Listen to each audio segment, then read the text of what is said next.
2024 ఎన్నికలు జరిగే నాటికి మందనేది లేకుండా చేసిన తర్వాత ఓట్లు అడుగుతానని చెప్పి ప్రతి అక్కకు చెల్లమ్మకు నేను మాటిస్తా ఉన్నా. పూర్తిగా మద్యాన్ని నిషేధిస్తాం అని చెప్పి గట్టిగా కూడా చెప్తా ఉన్నా.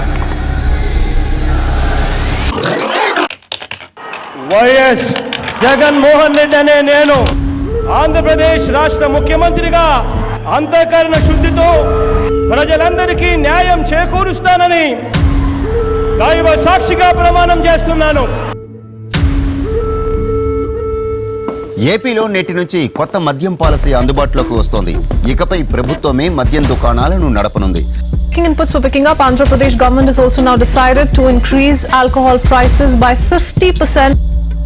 అత్యధికంగా మద్యం ధరల్ని షాక్ కొట్టేలా నిర్ణయించి మద్యాన్ని నియంత్రిస్తూ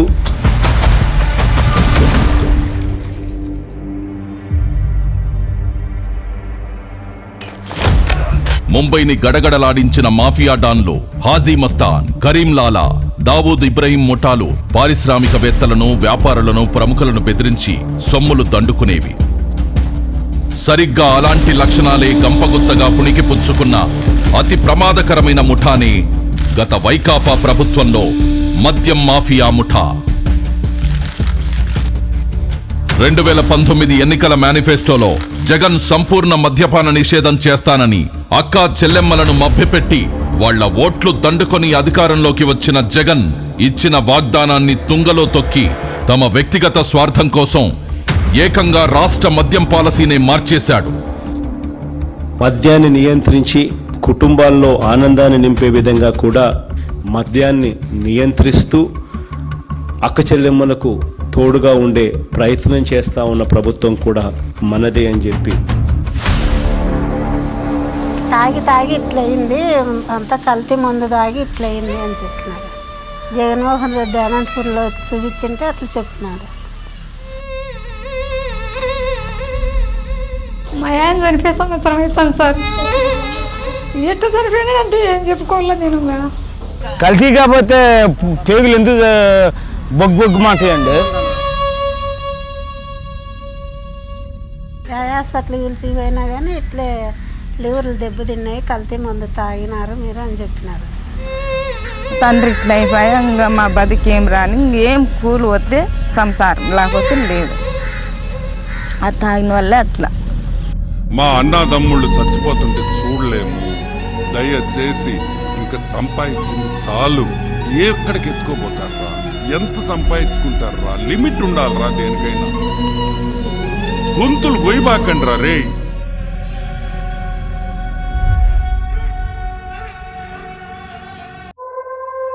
నీచమైన నాణ్యత లేని కల్తీ మద్యాన్ని జనానికి అమ్మి వాళ్ల ఆరోగ్యంతో చెలగాటమాడి 1000 కోట్లు దోచుకున్నాడు.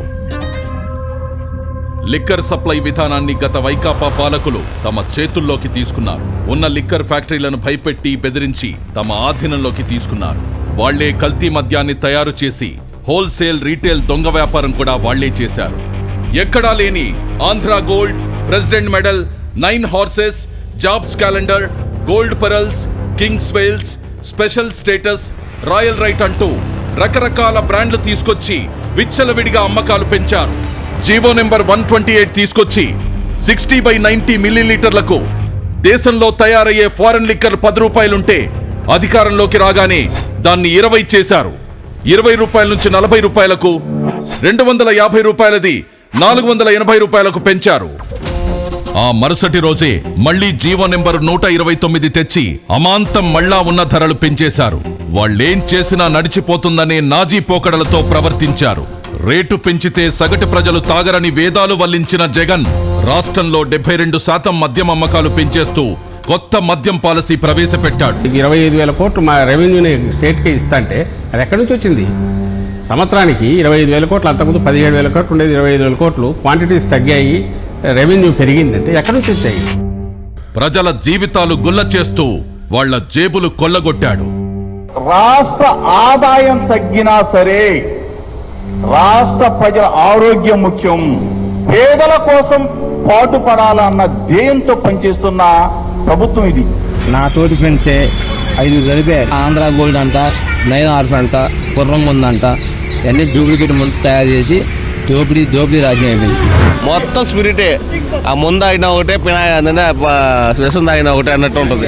నిసా ఏమి 15 నిమిషాలకి ఎక్కద్ది, 15 నిమిషాలు గందరగోళం చేసి మళ్ళీ కొనుక్కోవటం, మళ్ళీ లేచి మళ్ళీ ఇంకో కోటకు పోవటం. మా తాత కూడా చనిపోయారు తాగి.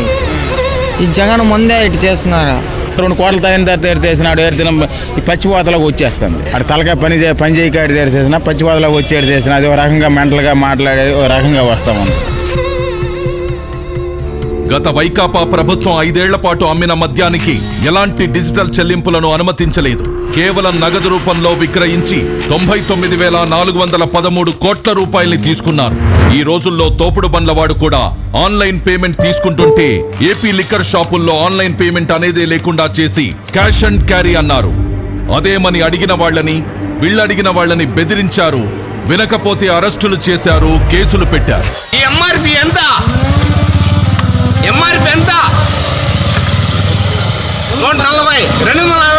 నిన్నేంటండి నిన్న చిత్తూరు జిల్లాలో శ్రీ ప్రతాప్ మద్యం రేట్లు ఎట్లా పెట్టాడు ముఖ్యమంత్రి గారు, ఎందుకు ఇలా అందరూ ఉసురు పోసుకుంటున్నాడు ముఖ్యమంత్రి గారిని అంటే, వాడిని ఇష్టం వచ్చినట్టుగా కొట్టి, వాడిని అవమానించి, వాడిని ఇచ్చేసి, వాడిని కుటుంబాన్ని ఇచ్చి వెంటాడి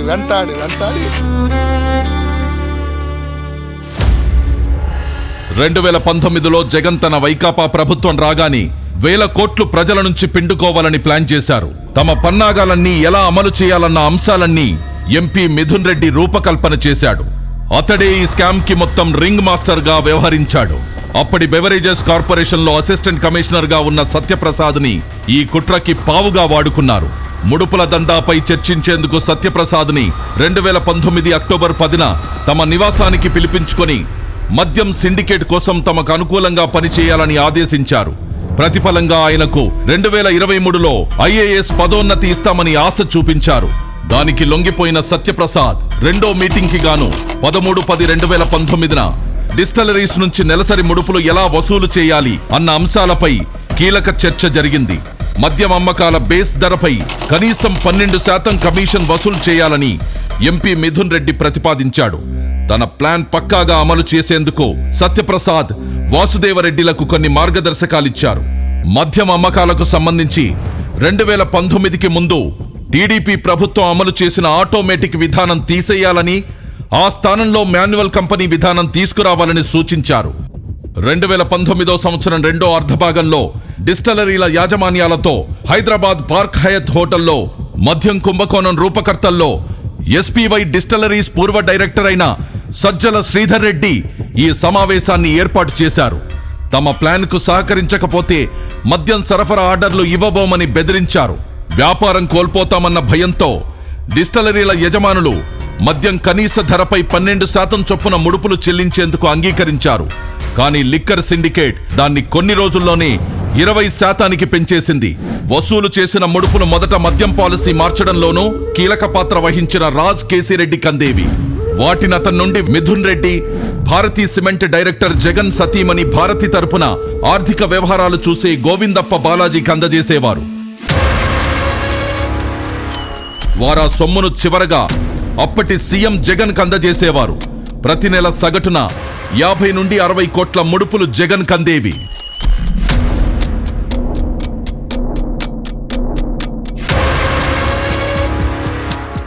మద్యం విధానం ముసుగులో భారీగా దోచుకునేందుకు ఇమిటేషన్ బ్రాండ్ల విధానాన్ని పాటించింది.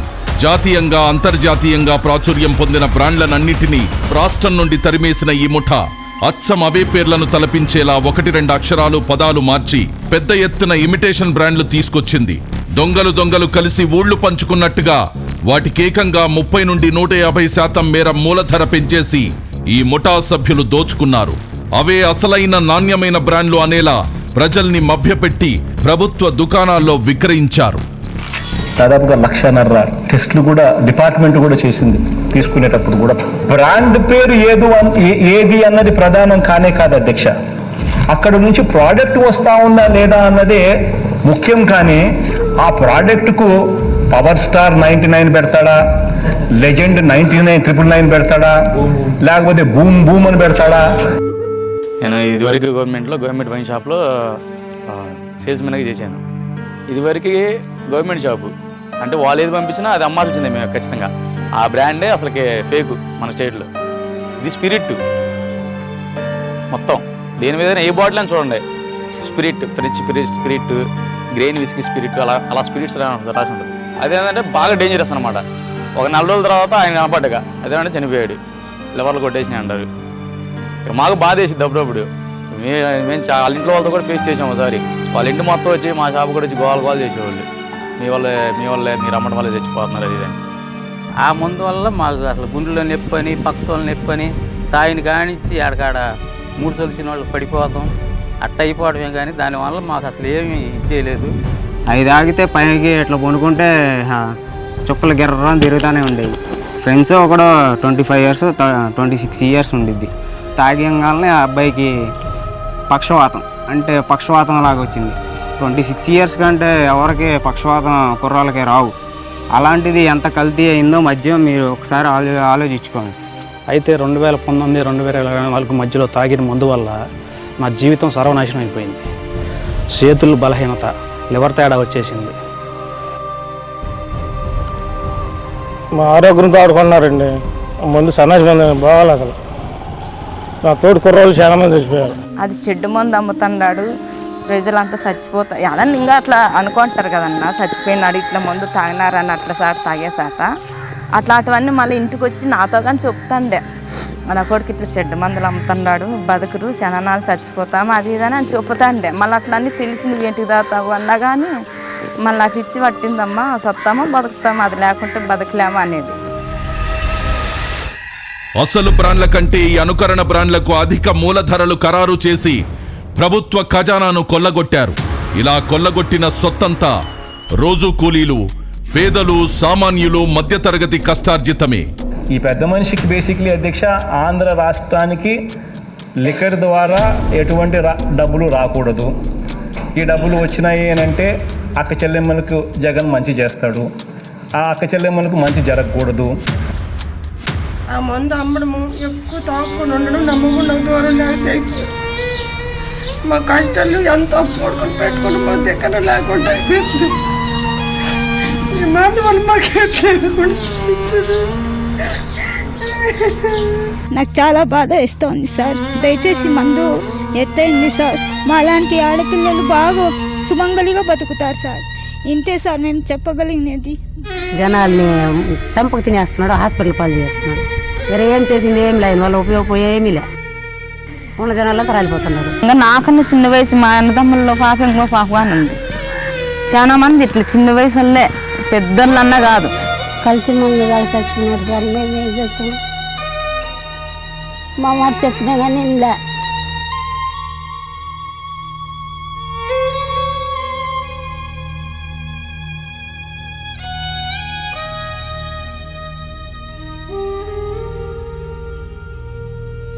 ఇక్కడెక్కడ ఒకడు చచ్చిపోయాడు, పార్క్లోనే బైపాస్ చచ్చిపోయాడు. ఒకడేమో సక్సెస్ కాడ చచ్చిపోయాడు. 3 చచ్చిపోయారండి. మందులో ప్రాబ్లం వల్ల చచ్చిపోయారండి. 3 రోజుల క్రితం అబ్బాయి తాగి నైట్ పనుకున్నాడు అనుకుంటా, ఒళ్ళు అలసిపోయిందని.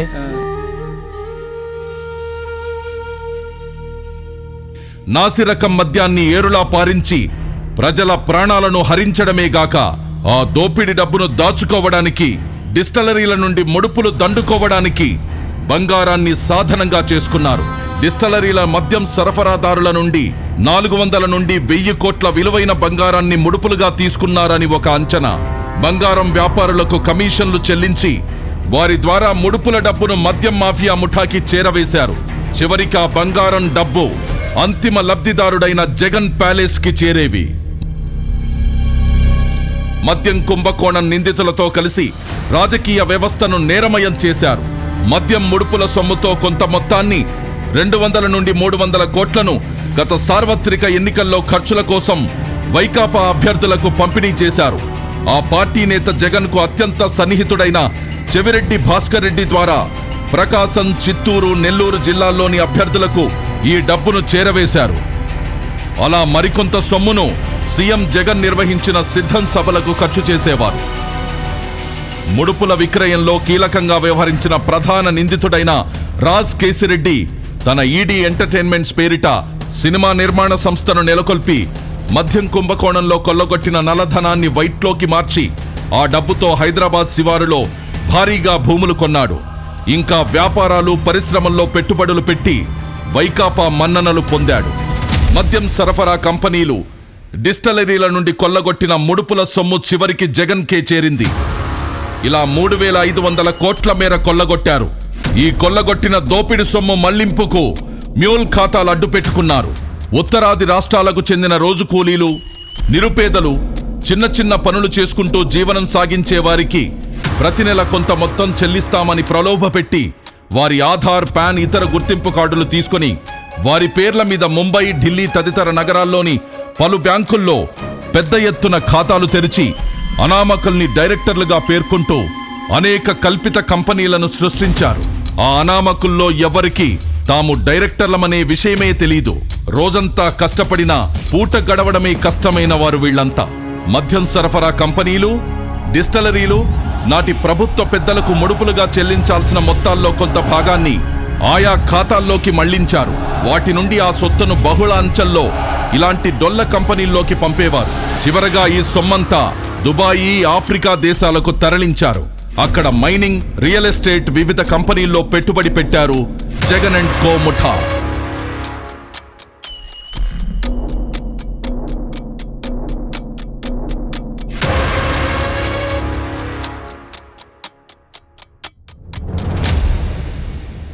నరాలు నిర్వీర్యమై జనం వణికిపోని, కలుషితం తాగి కాలేయం కుళ్ళిపోని, మూత్రపిండాలు మలినమై కృంగిపోని, జవసత్వాలిడిగి కడకు మనిషే మట్టిలో కలిసిపోని.